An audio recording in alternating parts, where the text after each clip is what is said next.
مغلیہ سلطنت کے آخری بادشاہ بہادر شاہ ظفر، جو کہ شعر و شاعری کے بہت بڑے شوقین تھے، اسی سلسلے میں اپنے دربار میں وہ مشاعرہ کروایا کرتے تھے اور اپنا استاد ابراہیم ذوقی کو مانا کرتے ابراہیم، جو کہ اس ٹائم کے بہت بڑے شاعر کو، چونکہ اسی وجہ سے ابراہیم ذوقی کو دربار میں زیادہ عزت اور ان کا رتبہ بلند تھا، اور مرزا غالب جو کہ ایک جانی مانی ہستی تھی، ان کو کم مانا جاتا تھا دربار ذوقی کے مقابلے۔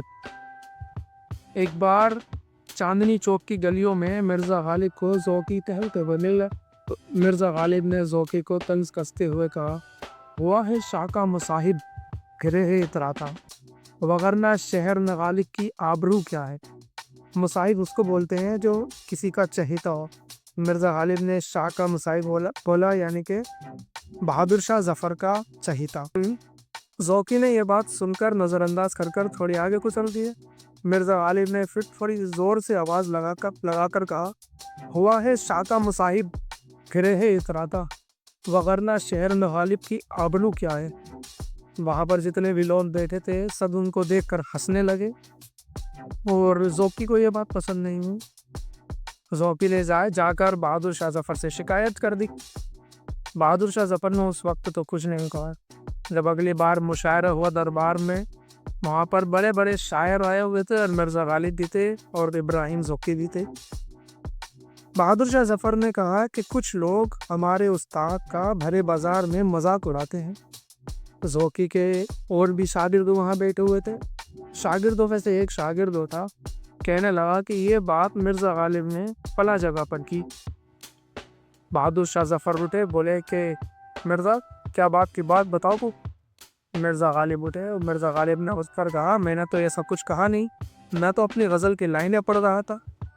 بہادر شاہ ظفر نے کہا، اچھا اپنی لائنیں پڑھ رہے تھے، پڑھ کے بتاؤ کیا لائن تھی۔ مرزا غالب نے وہی لائن دوبارہ دہرا دی، ہوا ہے شاہ کا مصاحب پھرے ہے اتراتا، وگرنہ شہر میں غالب کی آبرو کیا ہے۔ سب جنے تالی بجانے لگے وہاں پر جتنے بھی بیٹھے تھے، اور بہادر شاہ ظفر کو بھی اطمینان ہو گیا کہ ہاں ہو سکتا ہے اسی کی غزل ہو۔ لیکن ذوقی کو یہ چیز پتہ تھی کہ اس نے مجھے طنز کستے ہوئے کہی، اس کی غزل ہے ہی نہیں۔ تو ذوقی نے کہا، اچھا یہ تمہاری غزل ہے تو اس کو پورا کرو۔ یہاں پر مرزا غالب کا ذہن دیکھی، چند ہی سیکنڈ میں بیٹھے بیٹھے غزل بنا دی، جس کی چند لائنیں کچھ اس طرح تھی، ہر ایک بات پہ کہتے ہو کہ تو کیا ہے، تم ہی کہو یہ انداز گفتگو کیا ہے، جلا ہے جسم جہاں دل بھی جل گیا ہوگا، کوریدتے ہو جو اب راک جستجو کیا ہو، رہو میں دوڑتے پھرنے کے ہم نہیں قائل، جب تک آنکھ سے نہ ٹپکے وہ لہو کیا ہے۔ ہوا ہے شاہ کا مصاحب گھرے ہے اتراتا، وگرنہ شہر میں غالب کی آبرو کیا ہے۔ پھر کیا تھا جو ہونا تھا وہ ہوا۔ جتنے بھی شاعر بیٹھے تھے وہاں پر سبھی نے تالی بجائیں اور مرزا غالب کی واہ واہ ہوئی۔